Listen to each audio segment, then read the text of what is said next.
ways to escape the snow and cold in St. Louis. The city has opened its warming shelters for the winter season, providing an extra 160 beds on top of the 800 beds provided year-round. City leaders are also working to remove barriers for many, including the homeless, by creating a municipal ID card. Yeah, leaders want to make it easier to get photo identification. First Alert 4's Shoshana Stahl detailing tonight how this would work. Shosh? Sam, it's going to be called the Gateway Card. It's a free ID card available to all city residents. But some organizations I spoke to say, although this is a step in the right direction, eliminating barriers to access, there is still more that needs to be done.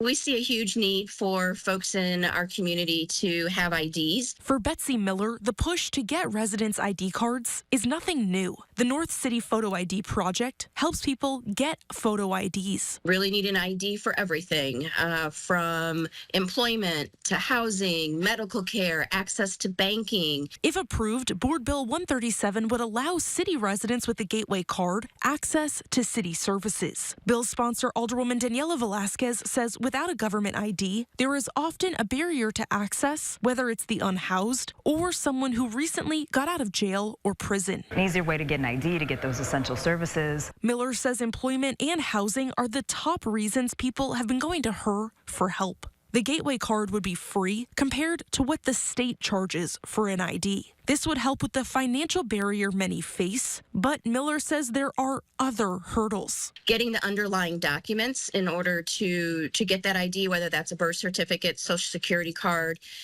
whether that's transportation to get to the license offices. This ID would not replace a government ID needed to vote or buy age-restricted products. Alderwoman Velasquez says at least 5,000 people in the city have tried to get IDs, so there is a need. A way for people to be a part of the community, to belong, it brings a benefit to our economy. People will be able to get jobs, rent a place, a home, which is what we want. For CEO of Peter and Paul Community Services, getting an ID needs to be easier. But Anthony D'Agostino says for many of the unhoused clients they serve, a city ID won't be helpful. They need a government ID to get benefits, disability, or Social Security. Obviously, there's a balance of not wanting people to abuse the system, so that's why they have a lot of requirements. So, I mean, we understand the balancing act, but how do we create a balance that also gets people what they need? This ID program would require the city to hire several staff members, estimating it would cost about $270,000 over the first 3 years. This bill has been referred to the Legislation and Rules Committee. That committee is meeting tomorrow, where this bill will have its first hearing.